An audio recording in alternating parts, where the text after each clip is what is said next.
Hello, নমস্কার বন্ধুরা, রমা হেসেলে সবাইকে স্বাগত। অনেক অনেক দিন পর আমি আবারও চলে আসছি আপনাদের কাছে একটা নতুন রেসিপি নিয়ে। অনেক অসুবিধার জন্য আজ ভিডিও দিতে পারিনি, এখন আবার নতুন করে শুরু করছি। আজকে আমি আপনাদেরকে বানিয়ে দেখাবো বাসন্তী পোলাও। তার জন্য আমি গোবিন্দভোগ চাল ভালো করে ধুয়ে এক বাটি জলটা ঝরিয়ে নিয়েছি। কী কী লাগবে আমি পরে বলে দিচ্ছি। এটা ভালো করে এটা নুনিয়া এই বাটি দিয়ে নিয়েছি আমি চালটা, মেপে এক বাটি। আপনাদের অনুযায়ী নেবেন যখন বানাবেন। এখানে আদা গ্রেট করে নিয়েছি, এখানে এলাচ গুঁড়ো আছে, নুন আছে পরিমাণ মতো, একটু কিশমিশ, কাজু বাদাম, এখানে গোটা গরম মশলা আছে, দারচিনি, তেজপাতা আর লং আছে। এখানে মিশ্রি নিয়েছি আমি, আপনারা চিনি দিতে পারেন। আর এখানে একটু বাসন্তী কালার নিয়েছি, ফুড কালার। আপনারা চাইলে এর মধ্যে এটা যদি না থাকে কেশরও দিতে পারেন, আর না হলে একটু সামান্য হলুদও দিতে পারেন, কোনো অসুবিধা নেই। আমার কাছে এটা ছিল, সেটাই দিচ্ছি। আর নিচ্ছি ঘি, পরিমাণ মতো ঘি যতটা লাগবে সেই অনুযায়ী। আমি গ্যাসটা জ্বালিয়ে দিচ্ছি, দিয়ে কড়াটা গরম হতে দিয়ে আমি এখানে ঘিটা দিয়ে দিচ্ছি। এই কদিন আমার শাশুড়ি মা গত হয়েছেন, সেই জন্য ওষুধ ছিল, আমি কিছু করতে পারিনি, ভিডিও দিতে পারিনি। অনেক কমেন্ট এসছে আমি ভিডিও দিচ্ছি না কেন। অনেকের রিকোয়েস্ট ছিল আমি বাসন্তী পোলাও দিই, সেই জন্য এটাই প্রথমে শুরু করলাম। একদম শর্টকাটে আমি এটা বানিয়ে দেখাবো, ভীষণ টেস্টি হয়, আপনারা আশা রাখি বানিয়ে খাবেন। এখানে আমি গোটা গরম মশলাটা ফোড়ন দিয়ে দিচ্ছি।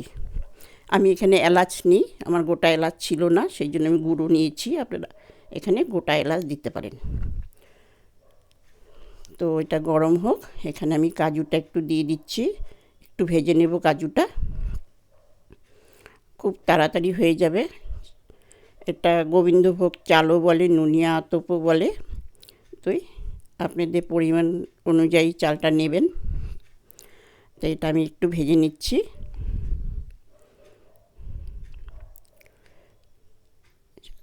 তো এখন আমি আদা গ্রেট করে রেখেছি।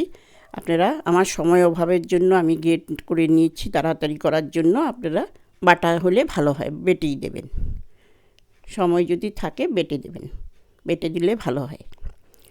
যাই হোক, তো এটা আমি ভেজে নিচ্ছি। এখন আমি দিয়ে দিব কিশমিশ। কিশমিশটা আমি বেশি ভাজবো না, কারণ এটা ফুলে গিয়ে একদম পুড়ে যাবে।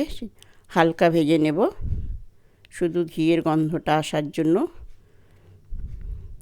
এর মধ্যে এখন আমি দিয়ে দিচ্ছি চালটা।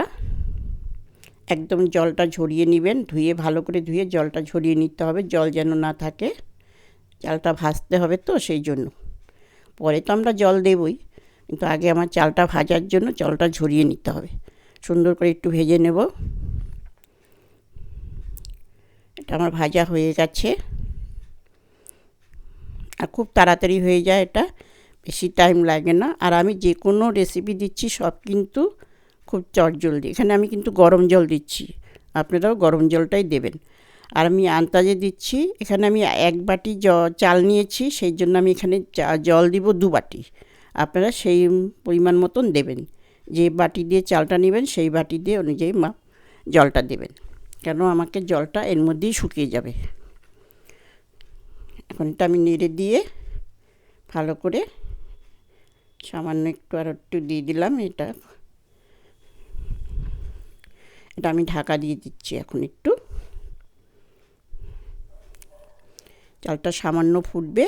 এখন আমি এই দুধের মধ্যে সামান্য একটু বাসন্তী কালার, ফুড কালার আমি একটু গুলিয়ে নিচ্ছি। আমি আগেও বললাম, আপনারা কেশর যদি থাকে তা কেশরও দিতে পারেন, আর তাও যদি না থাকে হলুদও দিতে পারেন, সামান্য হলুদও দেওয়া যায়। এটা আমি রাখছি, পরে দেব, এখনই দিচ্ছি না। জলটা আমার শুকিয়ে আসছে। এখন এর মধ্যে আমি দেব মিশ্রি। আমি যেহেতু চিনি দিচ্ছি না, আপনারা চিনি দিতে পারেন, কারণ আমাদের সুগারের পেশেন্ট আছে, সেই জন্য আমি তাল মিশ্রিটা ব্যবহার করছি। একটু দেওয়া যায়, খেতে পারবে একটু সামান্য। নুনটা দেব, এলাচ গুঁড়োটা আমি এখন দিচ্ছি না, পরে দেব। নুনটা পরিমাণ অনুযায়ী দেবেন, আপনাদের মাপ মতন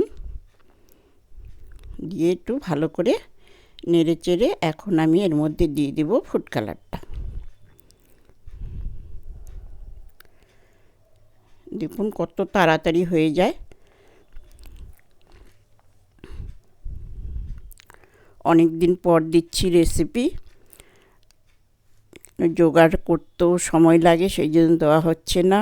অ্যাকচুয়ালি আমি থাকি শিলিগুড়ি, আমি গিয়েছিলাম আসামে আমার শ্বশুর বাড়ি, সেখান থেকে এসে একটু সেরে উঠতেও টাইম লেগে গেছে, সেই জন্য একটু টাইম লাগলো।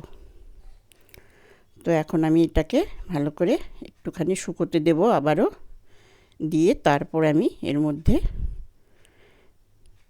জলটা শুকিয়ে যাক আগে। দেখুন এটা ঝরঝরে হয়ে গেছে, নামানোর পরে এটা আরও ঝরঝরা হয়ে যাবে, খুব তাড়াতাড়ি হয়ে যায়। আপনারা আশা রাখি বানাবেন, একদম টাইম না, ভীষণ টেস্টি এটা খেতে। এখন আমি এর মধ্যে এলাচের গুঁড়োটা দিয়ে নেড়ে চেড়ে নামিয়ে দেব, আর কিছু দেবারও নেই। হয়ে গেছে আমার পোলাও, বাসন্তী পোলাও। এতক্ষণ আপনারা পাশে থাকছেন, খুব ভালো লাগছে, এভাবে পাশে থাকবেন। আর প্লিজ দেখুন আমার বাসন্তী পোলাও রেডি। ভালো লাগে লাইক শেয়ার কমেন্ট অবশ্যই করবেন। যারা নতুন আসছেন আমার ভিডিওতে সাবস্ক্রাইব করে দেবেন। অনেক অনেক ধন্যবাদ, ভালো থাকবেন, থ্যাংক ইউ।